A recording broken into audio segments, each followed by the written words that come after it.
on today's After News, WWE's got some unbelievable plans for CM Punk. WWE are also building to Roman Reigns versus Jacob Fatu. I'll bring you the latest on Chad Gable's contract. And we've got a confirmed length for John Cena's retirement tour. I'm Adam Wilborn. And I'm Phil Chambers. And this is the After News. So, CM Punk, what is next for him and Drew McIntyre? A strap match, apparently.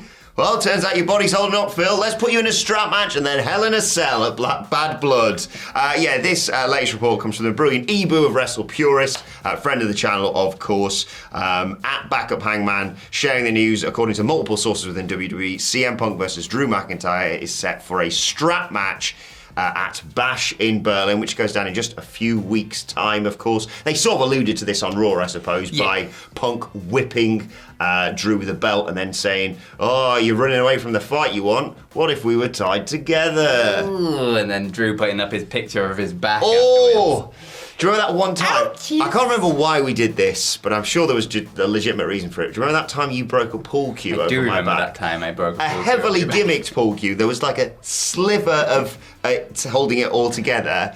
I moaned about that for about a week, didn't I? Yeah. I don't know what, just the belt thing, let alone a flipping strap match is going to feel like.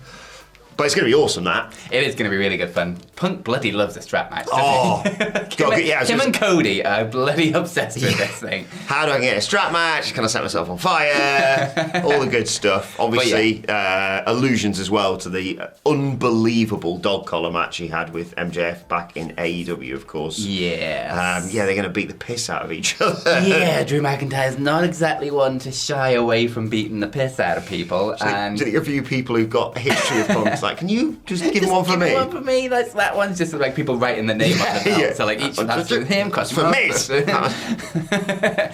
It makes sense from what they were doing on Raw, and it's gonna be so much fun. Like both of them in this kind of a match, it's gonna stand out on the Berlin show as just a whooping each other's ass. It's gonna be absolutely nuts. Yeah, and it's gonna be on a show where Gunther's on it, so you're gonna have to up your game for sort of slapping people a little bit. But it's also like some people didn't like the SummerSlam match because it was too kind of melodramatic with all the stuff with the bracelet and Seth Rollins. I really liked it personally. Yeah, I did. But this is going to be the complete opposite of that, of just them two beating the piss out of each other. Yeah, I think WWE have earned somewhat let it play out privileges with certain storylines. I think we all anticipated with the melodrama that came with the SummerSlam match, well, that's not the only one they're going to have, and now we're getting a strap match, and then obviously the reports about Hell in a Cell at Bad Blood as well.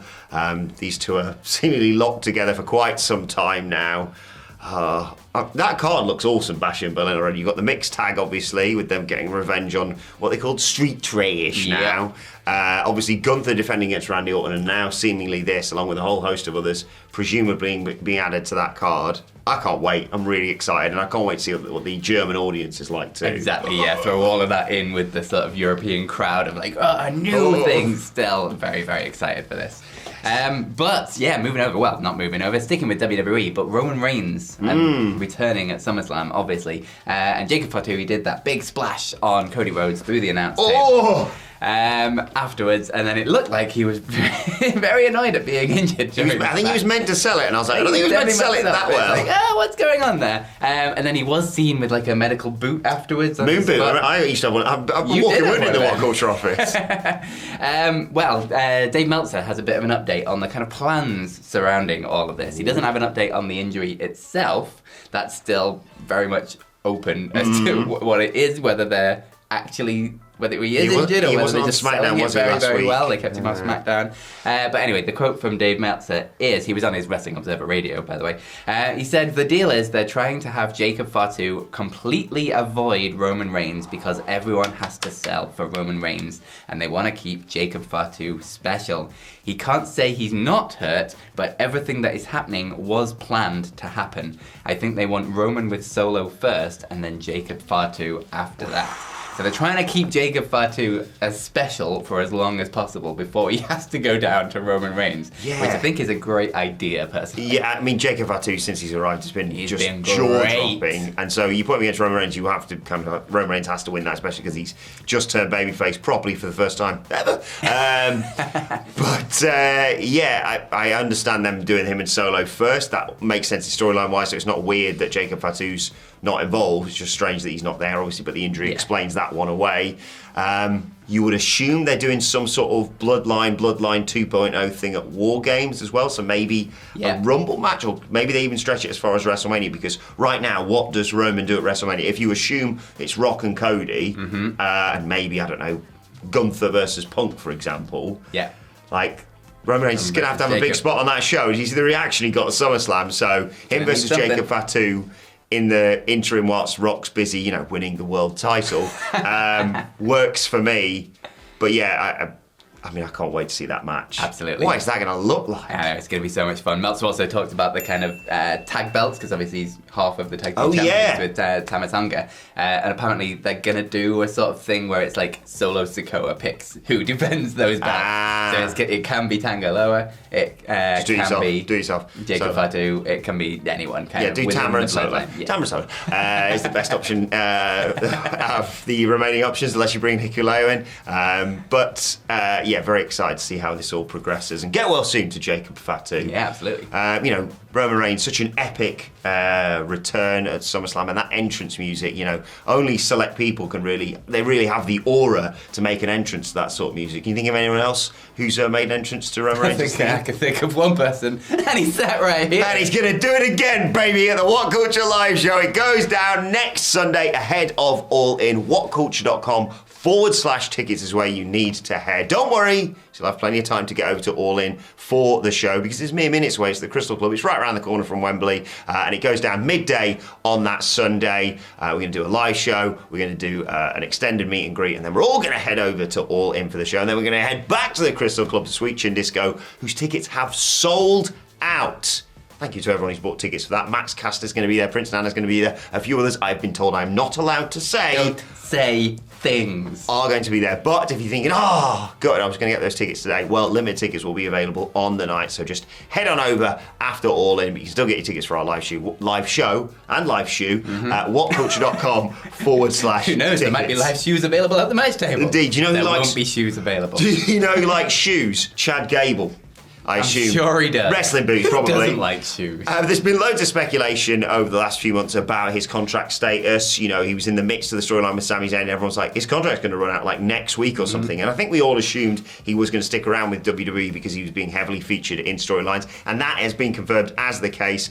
Chad Gable, in a recent interview with the lovely Chris Van Vliet, another friend of the channel, Chad Gable revealing he signed to the company in June for 3 more years. He said, I just signed with the company for 3 more years to extend my relationship with the company that's done so much for me, affording me the things I never thought I would be able to do, travel around the world and back 100 times. It feels like see things that I never would have seen, meet people I never would have met, and just live a childhood dream which so many people don't ever get to do. How can I not be grateful for that? To continue that relationship, I'm so excited. If you ask me, I have 10 years left in me. I feel physically as good as ever, but I have to be hitting a peak I feel of my career at this point is awesome. So yeah, just confirmation of what we were all sort of expecting, but good to hear. Yeah, absolutely. Chad Gable's obviously been featured in sort of Triple H's plans a lot more than he ever was under Vince McMahon. And Shorty G. Yeah, remember those days. And so this feels like a good fit for Chad Gable right now. You may as well ride this high while you can. He's very heavily featured on TV, and he's very entertaining every time he is. I wouldn't rule him out of a world title feud. He'd probably have to be with Cody on SmackDown, but still. I can definitely see he's going to get that IC title run at some point. He definitely is. But yeah, I wouldn't see them putting, at some point, a slow rise up the top, but he's so talented. His matches are so good. And to have the Creeds in your corner as well, and Ivy Nile, I should say. Yeah, as well, after the beatdown of... American Made! Yeah. I think this is a great fit for Chad Gable. There's renewed, a renewed push, renewed storyline. It's Yeah, he's always there. It's for good. so long, it's like, he's really good at wrestling, and they're like, he's really good at losing as well. Maybe do a bit of tag teams, but they lose a little bit more. But he can also win, because he's also really good. He made Shorty G work, for Christ's sake. So yeah, fingers crossed he gets lots more gold in his future over the next 3 years with WWE. Absolutely, but speaking of someone extending their contract, there's someone else whose contract is coming to a very, very definitive end. TikTok. TikTok. John Cena. He has obviously announced his retirement tour, but he's been speaking to Collider about the more sort of specific details about it. He is saying that it will run from January 2025 to December 2025, and there will be 36 dates in the middle of all of that. Whether that's use them wisely. Whether that's like just TV appearances or whether that's like matches specifically, you can exactly say. I assume some of them will end up being house shows as well. If he like goes to different places. They do like MSG one more time. Exactly. Or something. The whole point is to be able to go to every town that year and say, this is John Cena's last match in this town. If you want to see him, this is your last chance. Yes. And that's a huge boon to any ticket sales. He also said that as for his acting side of things, Peacemaker, the movie he's filming at the minute, will take him to the end of 2024, but then he has blocked off his entire 2025 Oh, what a guy. just for WWE. So there is nothing that will get in the way. This is his entire focus for the year of 2025. And I still think it's bizarre that he keeps saying that it's going to end in December 2025. Because, like, what? Is he going to retire at a pay-per-view in December? Merry Christmas, everybody. Goodbye forever. Goodbye forever. And he's not just going to wait 3 months to do a final match at WrestleMania and use that as your retirement match? Like, it is weird that they blocked out. They said, like, because we assumed when he did the announcement, you were like, okay, so he's going to work all the way up Rumble, Survivor Series, and then finish at WrestleMania. Nope. Just a random house show on the 31st of December. Bye-bye. Maybe they think they can pull a big number from a John Cena retirement match in the main event of a B-level pay-per-view. Do a day one, but start it at 1 minute to midnight. That's still 2025 technically. I don't know, but like you say, you can sort of cross off, say, like 10 of those, one would assume, for big matches. Also, I thought this about when Daniel Bryan announced it. He was like, well, the next year I'm going to retire. I'm like, question, what about injuries? Like, we're all, I'm glad, great to hear he's not doing any other commitments, so he's not going to be stretched too thin, but even so, you're an older guy, look what happened to Punk. But I assume then he'd be like, well, we'll do the old wrestling trope. Time added on. So see you in 2026, ladies and gentlemen. But yeah, you would assume, I mean, Rumble, obviously, WrestleMania, SummerSlam, no doubt. And get him in a Money in the Bank match, why not? Just that Gunther match, the moment they teased that, I was like, there it is. Yeah. There it is right there. But yeah, nice to hear that he's just fully focused on the wrestling, because I think sometimes when wrestlers get that pull of Hollywood, they kind of go, yeah, I did a little bit. They end up to WrestleMania, but well, and it never quite works on the crossover, and things get in the way. But yeah, this is his entire year as WWE, and he's doing 36. Maybe he'll retire at Survivor Series, and they'll do another one of those MIDI versions of his theme, like they did for Undertaker all those years ago. But